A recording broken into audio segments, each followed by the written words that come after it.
Hello, I'm Mike Favetta. A man who was sent to prison in 1995 for fatally shooting a Lower Township police officer has been granted parole after serving the minimum prison time. Chung Ho will be released on September 23rd when he will be 80 years old.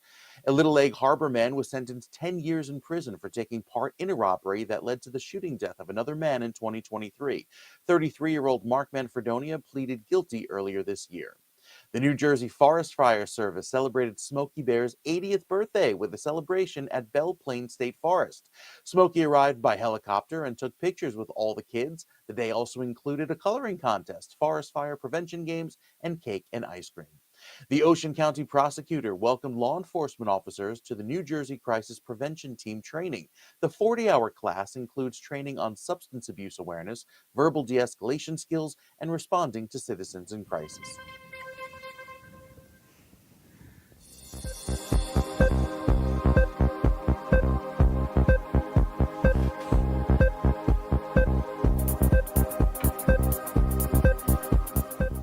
Hello and welcome to the New Jersey Morning Show. I'm Cara DeFalco. And I'm Mike Favetta. Thanks for joining us. So starting off with some headlines today, New Jersey Secretary of State Tahisha Wade ruled Wednesday that Robert F. Kennedy Jr. will appear on the November ballot as an independent presidential candidate, rejecting a challenge that he violated the state's sore loser law.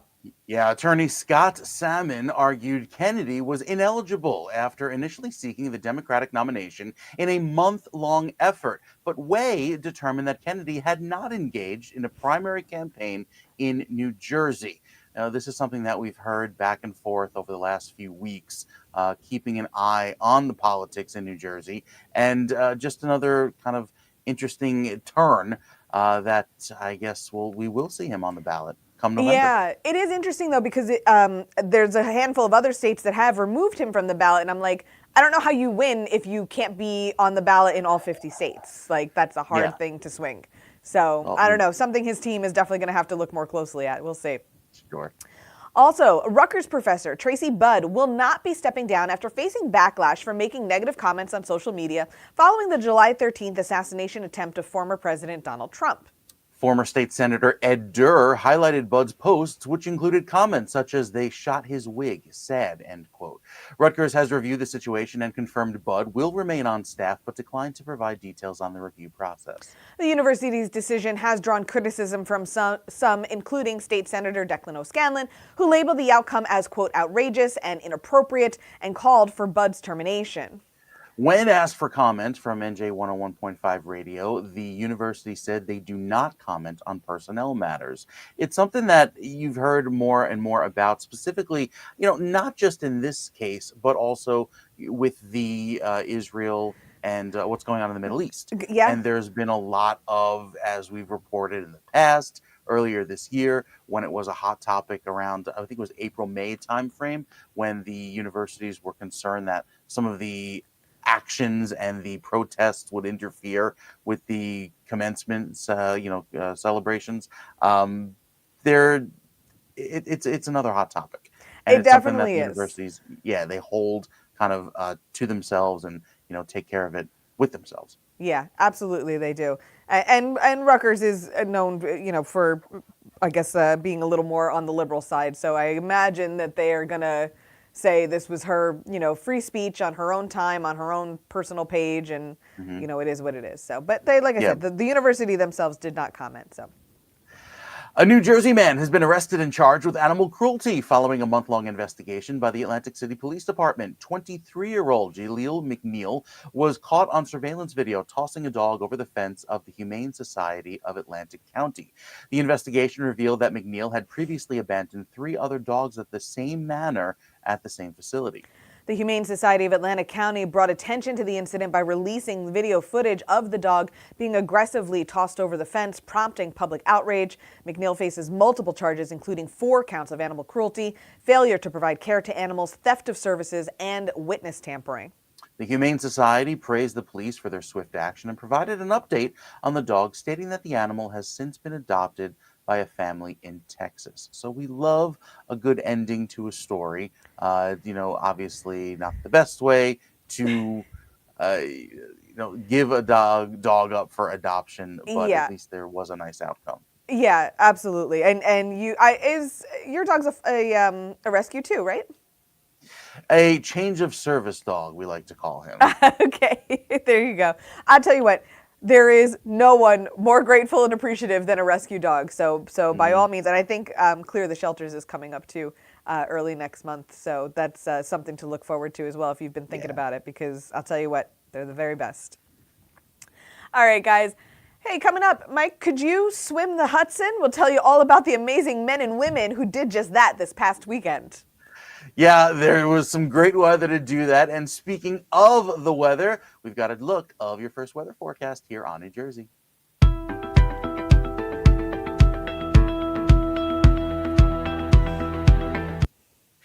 So, what a week it's been with our next named tropical system. You're looking at Hurricane Ernesto, now gaining some strength rapidly, expected to become a major hurricane. That's category 3 with maximum sustained winds of 115 miles per hour by the time we get to tomorrow afternoon. So, rapidly intensifying, pressure dropping. Currently, as of this morning, the wind speeds are 85 miles per hour as of the 8 a.m. advisory. But again, that will increase and likely see Cat 2 later on this afternoon.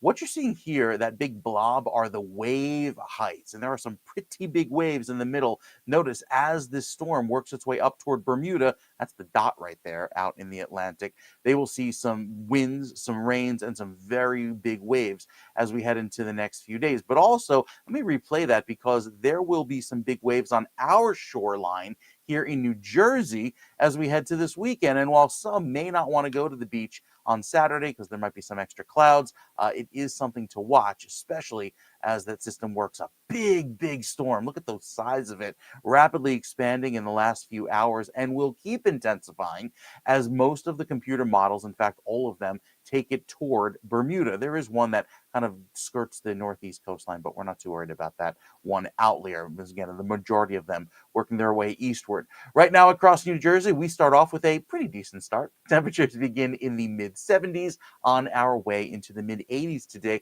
and it's still comfortable, but the humidity is just starting to creep back in as we look ahead to the weekend. Rain comes in by the second half of the weekend, Sunday specifically. There could be a few early morning sprinkles on Sunday, but I don't think Sunday is a washout. Just extra clouds to start the weekend with some wet weather taking over by Sunday, and that will lead us into a wet start to the work week. We'll have more details coming up as the New Jersey Morning Show continues after this.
Welcome back to the New Jersey Morning Show. I'm Cara DeFalco along with Mike Favetta, and I'm sure everyone remembers the spotted lanternfly, an invasive pest that was particularly prevalent in northern New Jersey near Manhattan. Despite its striking appearance, residents are urged to kill the insect on site due to its potential harm to trees and crops. And while activity is slightly reduced this year, the lanternfly remains widespread, and they are popping up more and more as of late, with Bergen County and coastal areas being the hardest hit.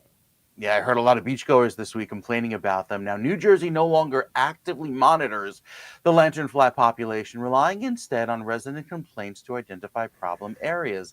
Since last year, the state has shut down its reporting hotline, though concerns can still be emailed. The lanternfly, first recorded in New Jersey in 2018, continues to move easily across regions, complicating control efforts. Originally from China and introduced to the U.S. in 2014, the lanternfly poses a significant threat to over 70 plant species, particularly fruit trees and the tree of heaven. As the insect remains active through the end of the year, residents are encouraged to crush the adults and scrape off any egg masses to try to curb the spread of the bug. And yeah, that first year that they warned, I mean, they were literally everywhere, and they're bold. They're like in your face and your food if Sure. you're eating outside. I mean, they're big.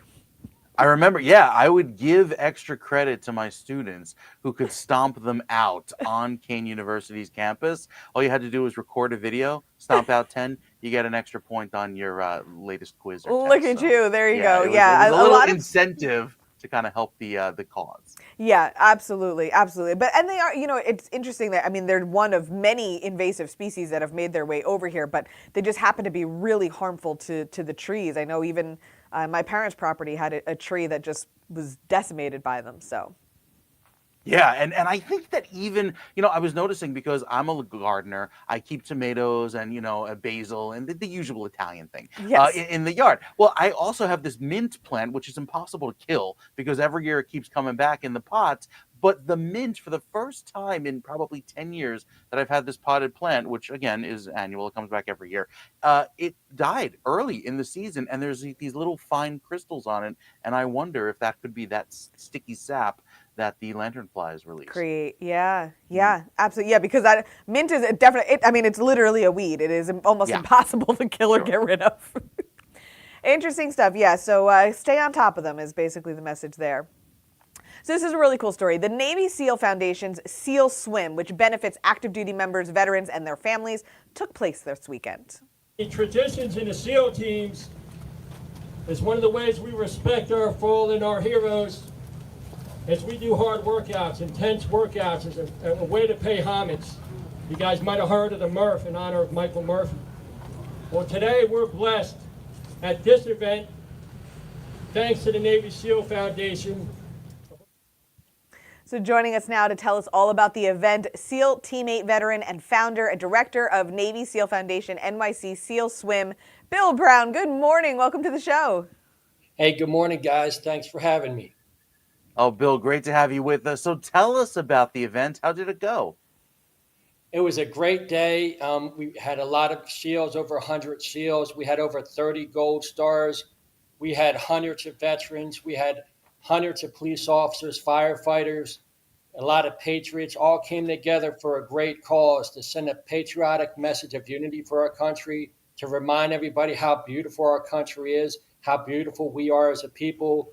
We swam to the Statue of Liberty. We did 100 push-ups, 22 pull-ups to honor our nation's freedoms and civil liberties.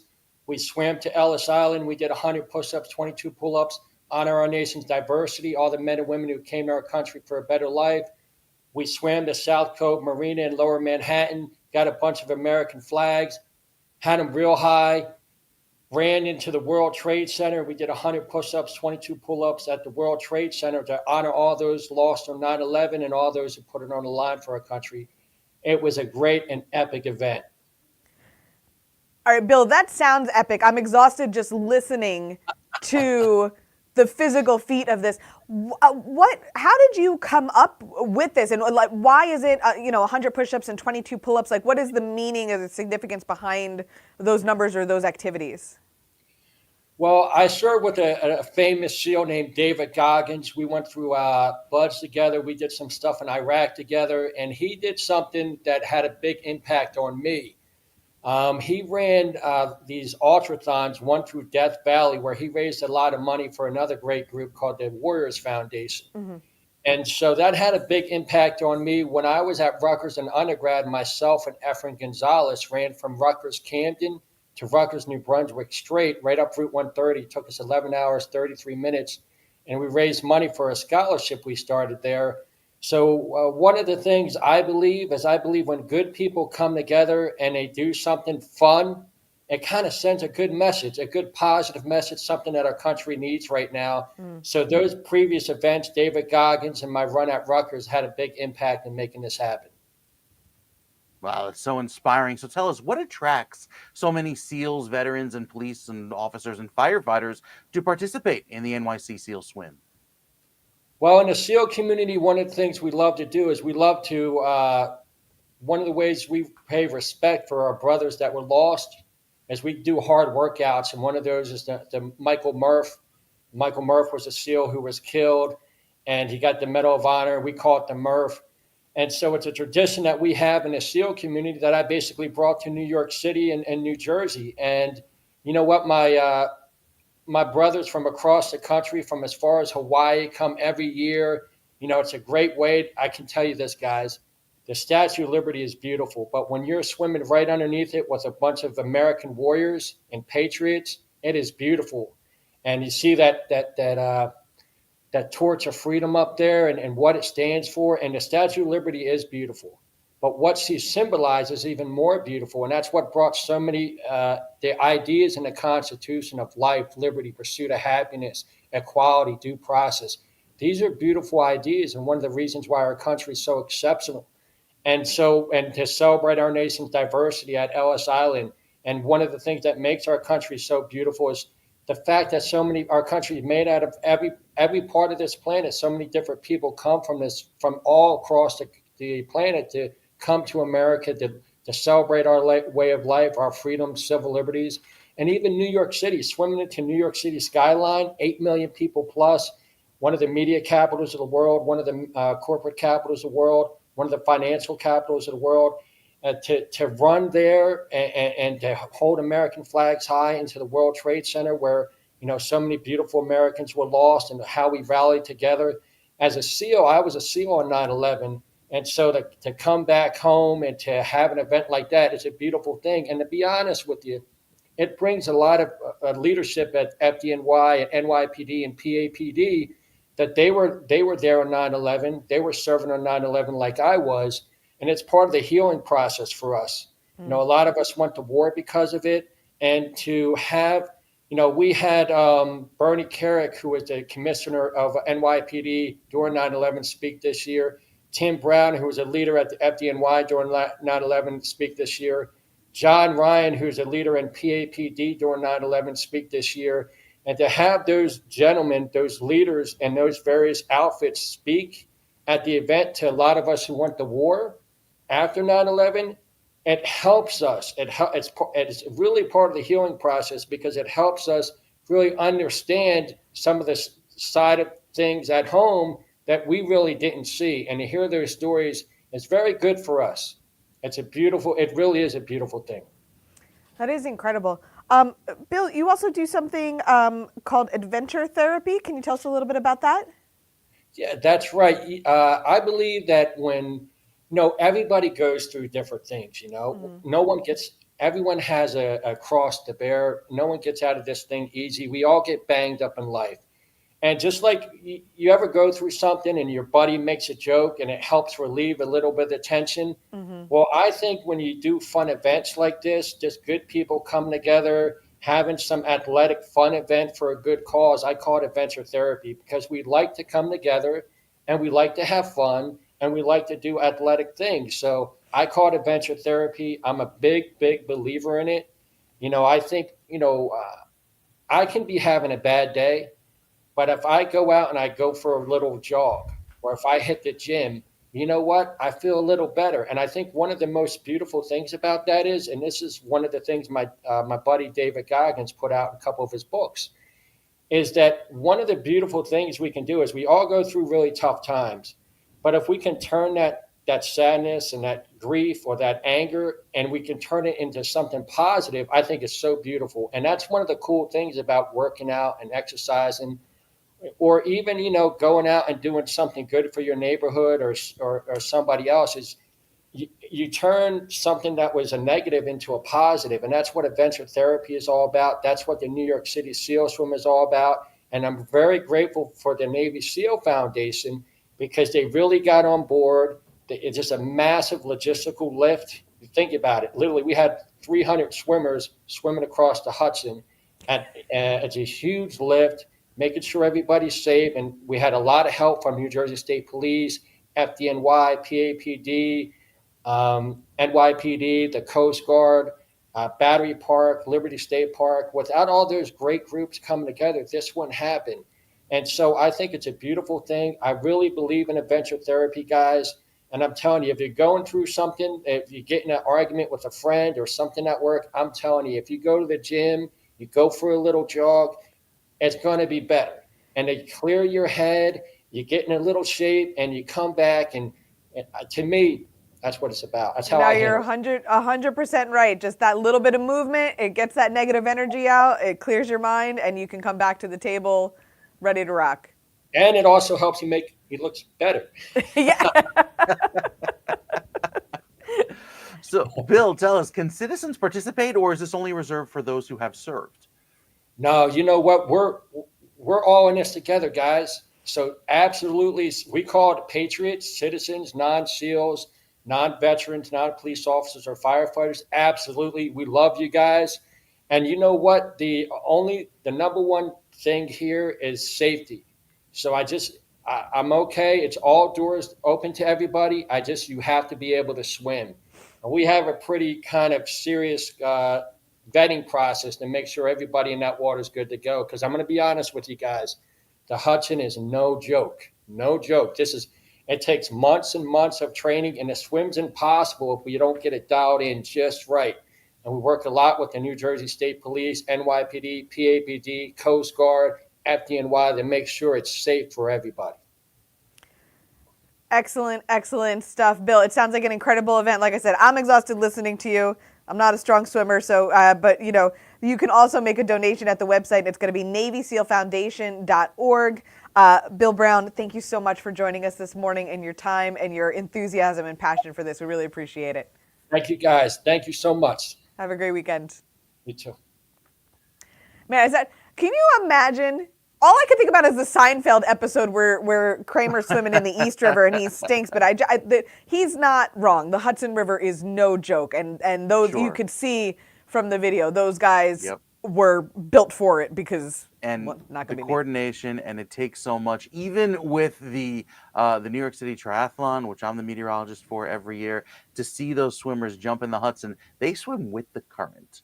So imagine now you're going from Manhattan to Liberty Island, back over to Ellis Island. There's a lot of currents there. So yeah, he's right. No joke about making sure you can really handle it, because that's a powerful wave. Yeah, absolutely. Great stuff. All right, guys, coming up, how two brothers are giving back after a life-changing surgery. And fall is approaching. Find all the best upcoming festivals near you. But first, we take a look at how their weather will be for the festivals in New Jersey this weekend.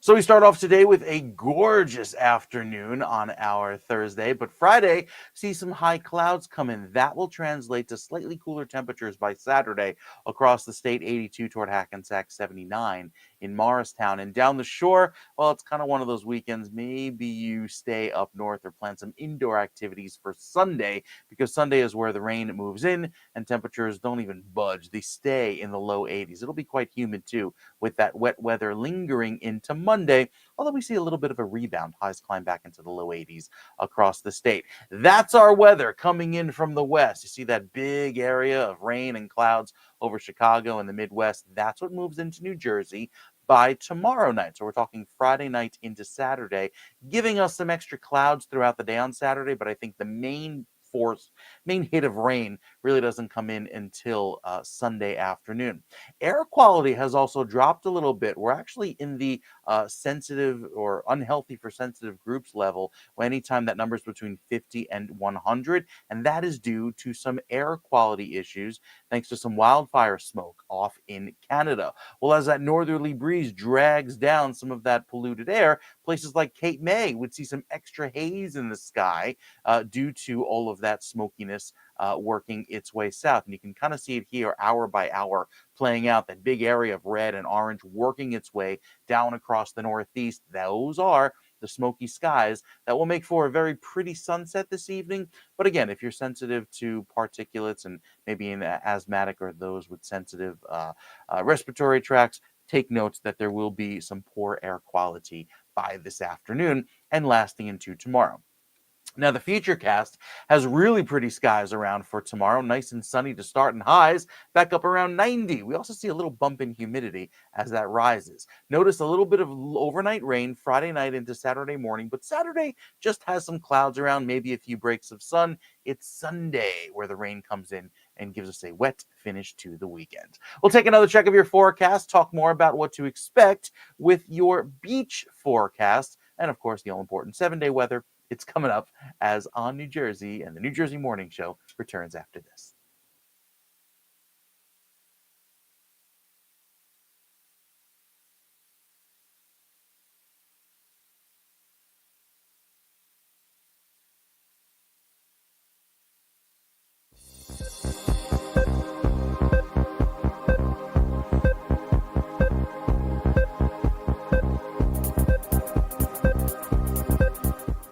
Welcome back to the New Jersey Morning Show. Well, September in New Jersey is prime time for festivals with perfect weather and a variety of events celebrating the season. Among the highlights are things like the Rock of Ages Tattoo Convention in Edison, the New Jersey Taco Festival in Augusta, and Sailfest in Island Heights, each offering unique experiences from tattoos to punk rock to tacos and sailing.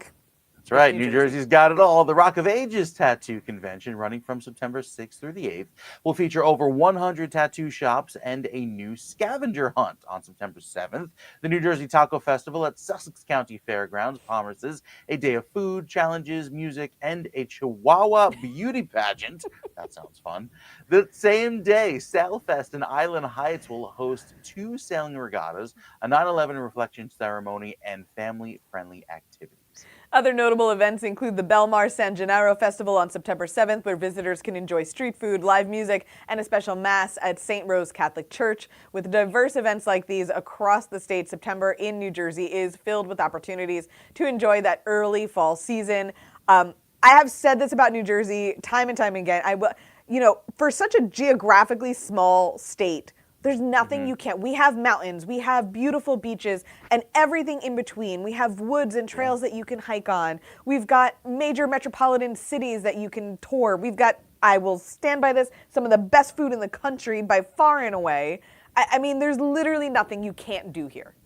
And it's all within a short drive, which is important. You don't even need to leave the state to enjoy all of those great things, like you mentioned. And for instance, this weekend, one of the first weekends the weather won't be so great, especially on Sunday. There's still plenty of indoor things to do. And that's it. I mean, you really can't. And New Yorkers will argue with it. I'm like, we have everything you have with parking. You can't. I'm sorry. It's not. There's no. We've got theaters. We've got a great indoor places to go. Even with kids and things like that. There's nothing you can't do here. It's a great place. I'm sorry. It's true. Well, Kara, in celebration of their 10-year liver transplant anniversary, New Jersey-based brothers and co-founders of the Wave Set have contributed $10,000 to the NJ Sharing Network, playing a crucial role in organ procurement, aiding in 4,000 New Jersey residents currently waiting transplants. Joining us now is Jared Wall. Jared, welcome to the show. Thanks for having me. Jared, so tell us a little bit about your story. Your brother needed an organ transplant, and you played a role? Yeah, so my brother, when he was about 13 years old, was diagnosed with a rare liver disease called primary sclerosing cholangitis, or PSC for short, and essentially it attacks the bile ducts of the liver, causing cirrhosis over time and then eventually necessitating an organ transplant. And so many years later, back in 2014, in fact, I was able to donate 65% of my liver to my brother, Wow. which was an incredible experience. That really is incredible. Can you tell us more about the nonprofit organization that you and your brother co-founded leading up to his liver transplant?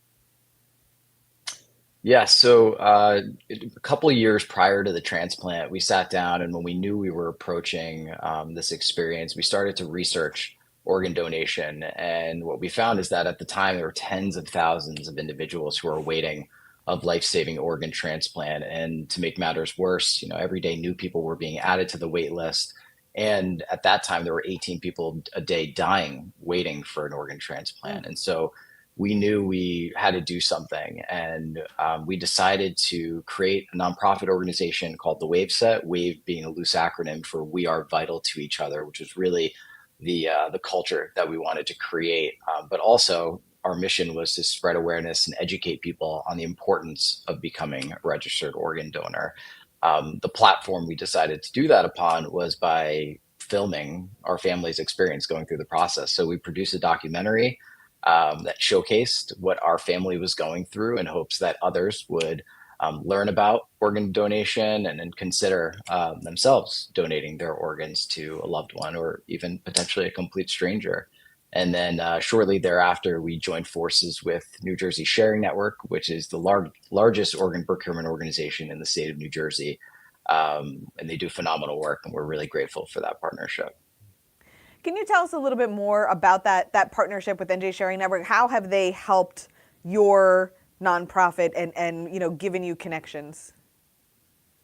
Yeah, so for one is really screening our documentary, knowing that's really the core piece of helping share our story is being able to show people again what our family has gone through in the process and what other families may go through as well. It's helped us, build on our advocacy efforts all around educating people around this really important topic, whether it's speaking engagements, and then most recently, we were able to contribute in commemoration of our 10-year transplant anniversary, which was February 11th, 2014. We ended up contributing to a new simulation training center that they developed, which has state of the art technology, all geared to help medical teams, clinical staff, families understand and really try to experience what that is like, as close to the real thing as possible. And so that those were our most recent efforts, and just really excited to see the impact that we're able to make as a result. Now, Jared, what message would you like to share with our viewers regarding organ donation? Say someone is, hesitant. You never know when it's going to impact you or a loved one. And that was the reality for my family.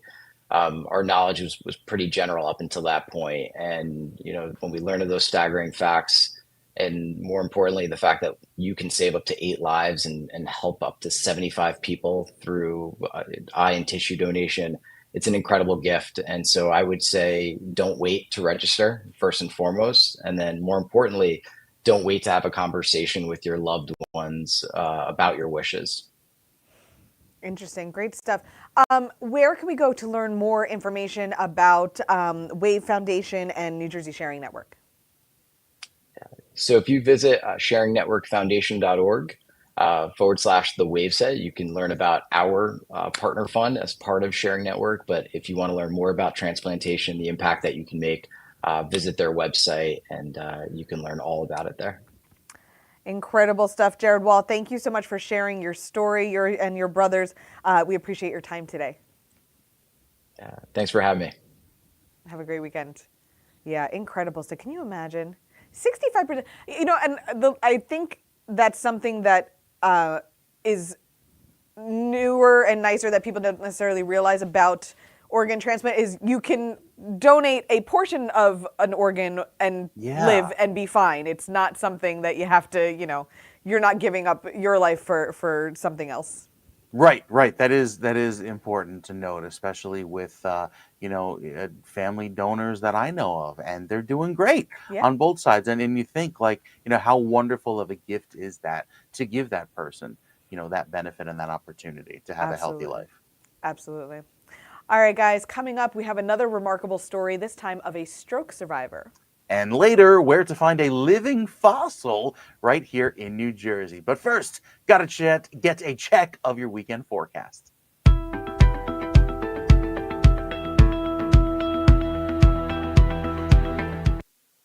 So we look ahead to this afternoon with warm conditions and sunny skies. Now there's a chance of a quick passing shower or storm as it is summertime. Over toward Wayne, you see a chance of a shower there, even up in West Milford. Down along the shore points, what a picture perfect beach day. Yet another afternoon filled with sunshine right down the parkway as highs climb to 81 and Long Branch 82 toward Point Pleasant and even down over toward Atlantic City and Ocean City. Highs for you climb into the upper 70s, a little cooler there along the beaches. Back inland in South Jersey toward Medford, Glassboro, Hamilton, and Millville, mid to upper 80s for you. So with the futurecast showing plenty of sunshine today, doesn't last because there will be some of those rain showers that move in later on Saturday night into Sunday. Notice the big hurricane Ernesto spinning offshore. That will increase wave heights this weekend. So while it's not the picture perfect beach weekend, if you do plan to head to the beaches, I have a feeling we'll see not only the high risk of rip currents, but also some beaches closed for swimming due to the fact that it will be so rough. Futurecast going into this weekend brings back that rain threat, especially as we head into Sunday. And then, of course, go by Sunday and Monday. Some of that rain lingers, kind of, the flow is jammed up as we head into the end of the weekend, given all of that wet weather. But I think by the middle toward the end of next week, we start to see some drier weather return. Humidity, this is the temperature where the air is saturated. Dew points climb into the 60s and 70s. That's just downright tropical. So we're back to the very humid air, but I think we get a break once we head into the end of next week. Notice the dew point over the next 7 days. We see that green color appear for Sunday and Monday, but then it goes back to yellow and dry by the end of next week. So much better weather as we head into the end of next week. We'll take a check of the 7-day forecast and let you know how the weather looks coming up for the next week and a half here on the New Jersey Morning Show. Stick around. We'll be right back.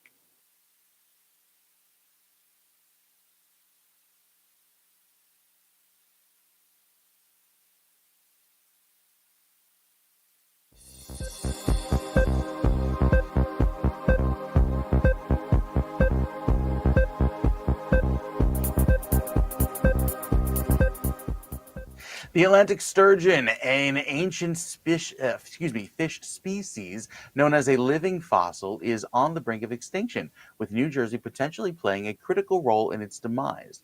Maya Van Rossum of Delaware, riverkeeper, has warned state and federal officials in New Jersey, New York, and Delaware that she will sue if they fail to act to protect the endangered species.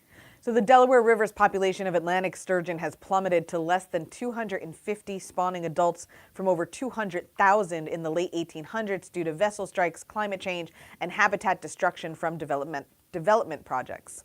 Van Rossum's impending lawsuit forces on two major issues: water pollution and commercial fishing bycatch. She criticized the U.S. Environmental Protection Agency for missing a deadline to finalize water quality standards on the Delaware River, which has led to dangerously low oxygen levels for the sturgeon.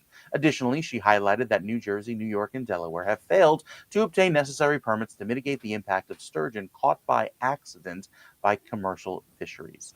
Van Rossum has given officials 60 days to address these violations or face legal action, expressing frustration over decades of government inaction that has exacerbated the sturgeon's decline. And it's just one of those things that certainly I think sometimes it's easier to protect like the cute cuddly animals, and that is certainly a weird looking fish. But for sure, you can't lose these species out of an environment altogether without it causing continuing issues. I mean, we learned it in first grade, right? It's the ecosystem, it's part of the food chain, circle of life, that whole bit. It is important to protect species. I mean, not to decide go on off on a tangent here, but there's no place for the mosquito in the food chain because that's, just a disease carrying nuisance. But still, with so many other fish species and aquatic life, it is important, and not just for those fish. with these low oxygen levels in the water, but all fish, because nobody likes when those fish die-offs happen and you have all these belly up fish in the back bay of some area and Right. causing a big what a quality of life issue. Absolutely, absolutely. So good on her for making Yeah. herself known and bringing the attention to it. So we'll see what happens with that lawsuit, if it happens at all. So New Jersey native and Bryant University college swimmer, class of 2018, Nicole Salzano, shares her remarkable journey of surviving a stroke during her senior swim meet. Through her perseverance, competitive nature, and support from her family and friends, she has made great strides and has become an advocate and public speaker for strokes, aphasia, and blood clot awareness. Now, Nicole is here today to tell us more about her story. Good morning, Nicole. Thanks for joining us. Good morning. How are you?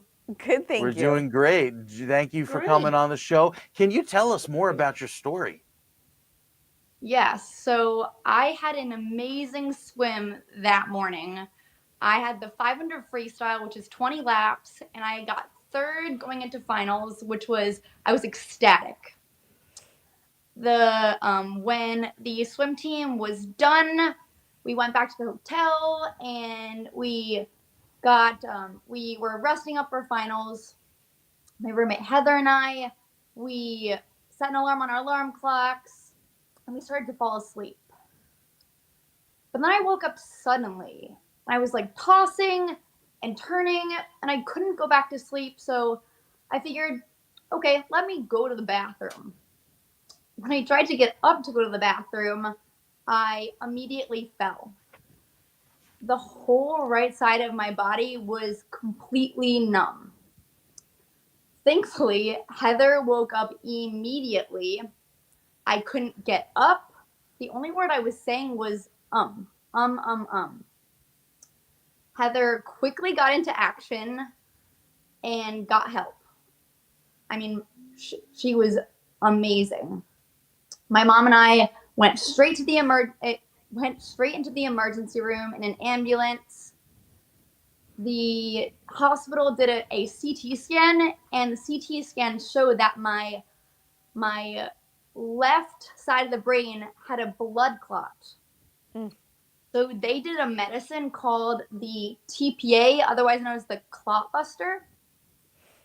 And okay, we thought that the worst was over.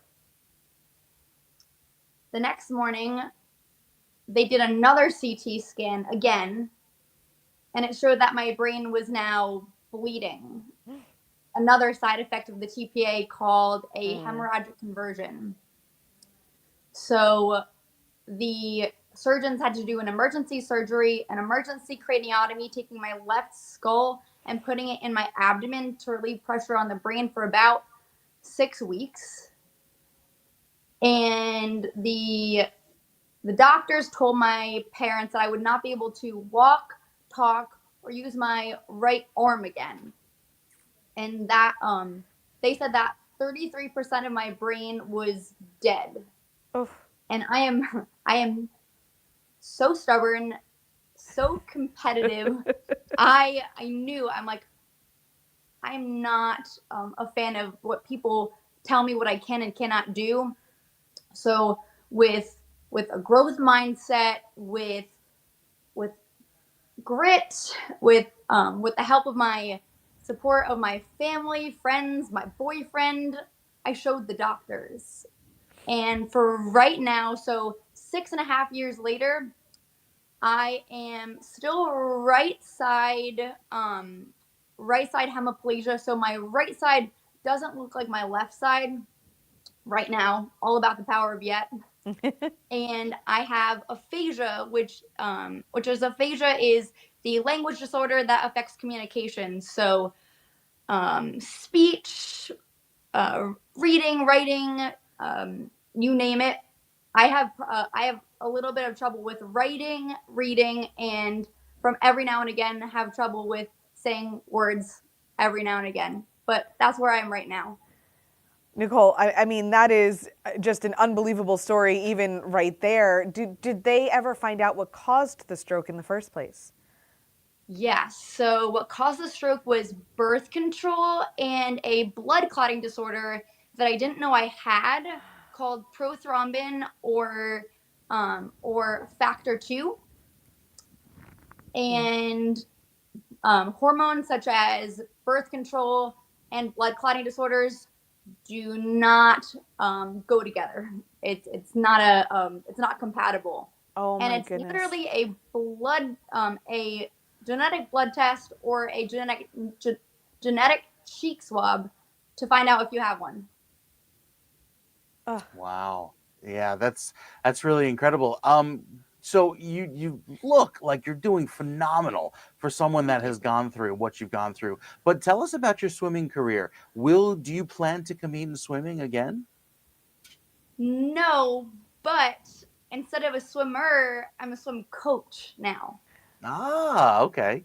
Yes. So I work at the Wyckoff Family YMCA, coaching kids anywhere from 6 to 12 years old on the swim team. That's incredible. That's, and we were just speaking with a Navy SEAL previously, and he was talking about taking the bad things that happened to you in life and, transforming them into positivity, and you have absolutely done that. What does the future look like for you? What are you doing to help spread awareness? So I am public speaking as much as I can, universities, colleges, colleges, high schools, even companies, to let them know that strokes can happen at any age, at any time, and also blood clot awareness, because I didn't know I had a blood clotting disorder. Not many people know until it's really too late. Right. Wow, Nicole, where can we learn more about you and about your journey? So I have a Instagram, Nicole.Salzano. I have a TikTok, Nicole Salzano. I have a Facebook, Nicole Salzano, and I also have a website, Linktree. Great stuff. Nicole Salzano, thank you so much for joining us today and sharing your story. You are absolutely incredible and just a vision of strength and perseverance. So thank you for sharing that with us today. Thank you. Have a great weekend. Yes, you too. Man, is she something else or what? Wow. What Incredible. what a story. Wow. Yep. Really, really amazing. All right, shifting gears a little bit here, and you know what, Mike? Gucci is going to be expanding its U.S. presence with a new boutique at the Avenue at American Dream. So this is going to be a 10,000 square foot store. It'll be one of Gucci's largest globally. They're going to offer a wide range of products, including handbags, accessories, shoes, Gucci beauty items. Wow. Brian Goss, Senior Vice President and General Manager of American Dream, expressed excitement about Gucci's new addition, highlighting it as a key element in reinforcing the Avenue status as a premier luxury shopping destination. The boutique will debut Gucci's pre-fall 2024 collection, curated by creative director Sabato De Sarno. The boutique's design emphasizes minimalist elegance with marble flooring and soft fabrics. It includes built-in displays that mimic walk-in closets and features intimate areas furnished with Gucci decor, velvet armchairs, no less. The store aims to create a welcoming, home-like atmosphere. And it's funny because we often talk about American Dream. A lot of what's there is now an experiential there's the Legoland. A lot of it is for the kids too. But when you get into some of the other wings of this mall, I mean, there's a whole luxury designer wing there. I mean, it's like shopping in Milan. That's really cool. And to just see the size of that store, 10,000 square feet. It's big. Absolutely huge. Yes. Well, Labor Day is coming up, and for those who want to get the best out of their workout routines for their beach bodies, celebrity personal trainer and founder of the Slow Burn Personal Training Studio in Montclair, Frederick Hahn, is here to give us all the best fitness tips. Frederick, welcome to the show. Thank you very much, Mike. Hello, Kara. Hey, Frederick, we're so happy to have you back on the show. So listen, most people believe working out means, hours at the gym and it's just a hassle. And what do you say to that? Well, the thing, most people go to the gym, they have two goals. They want to get stronger and they want to lose body fat. And a lot of people say it's 70-30, when really losing body fat is literally 100% what you eat. And you want to go to the gym as infrequently as possible so that you rest, because the benefits of exercise do not come when you're exercising. The benefits of exercise come when you're resting. So we recommend 2 weekly strength training sessions, and everything else you do should just be fun physical activity.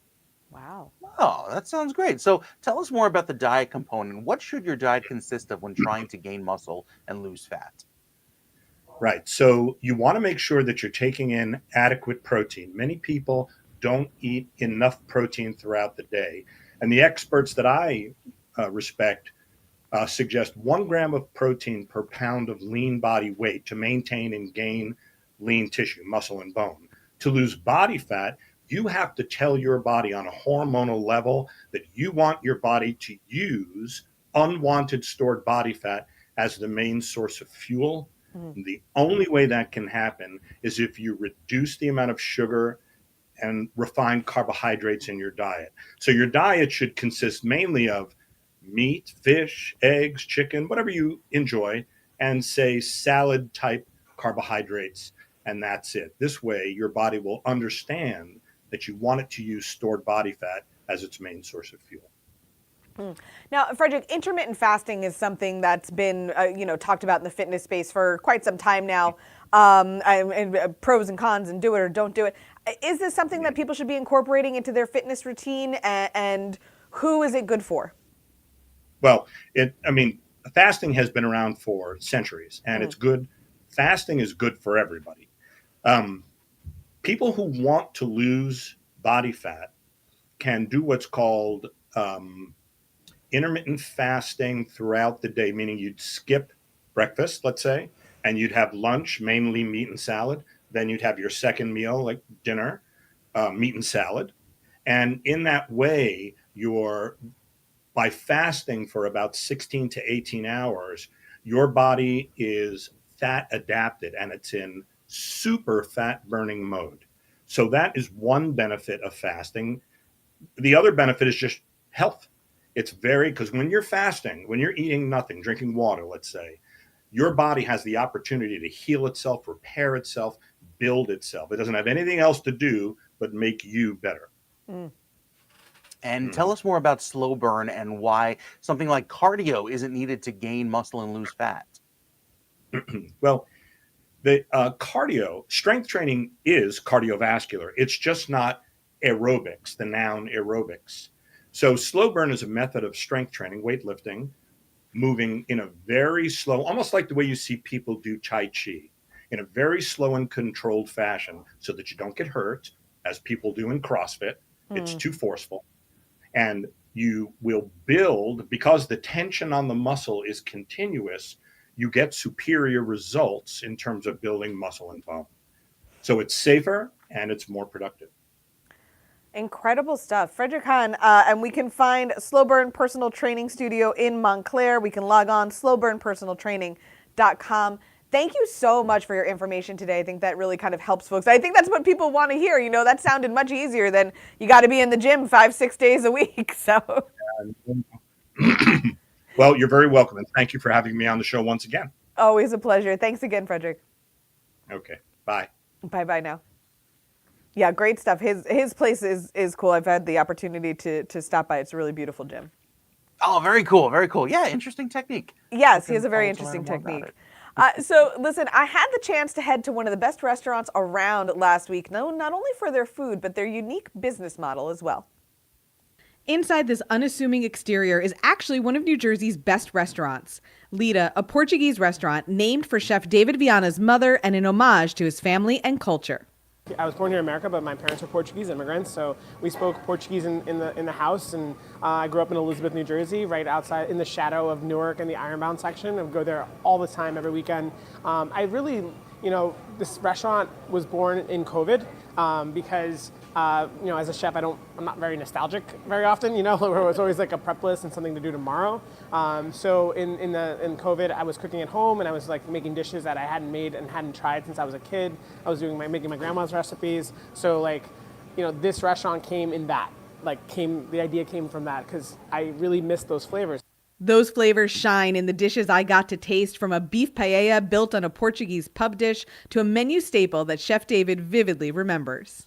Well, my favorite dish was like these clams in white wine and cilantro broth, and what really makes it special or Iberian is the ingredients, right? So cilantro and parsley instead of just parsley, like you would in the Italian American home, but also like the vino verde, like the traditional Portuguese wine that we use. It always is vino verde. Vino verde is like essential, and it's brighter. It's got the saltiness and salinity to it, and it makes the dish, right? So like taking something like clams that are found in Jersey Shore, but adding cilantro and vino verde makes them a major pato, which is what we serve. And while Lita has been recognized by the likes of Esquire magazine and the James Beard Foundation for their food, it's actually the business model that makes this particular restaurant even more of a standout.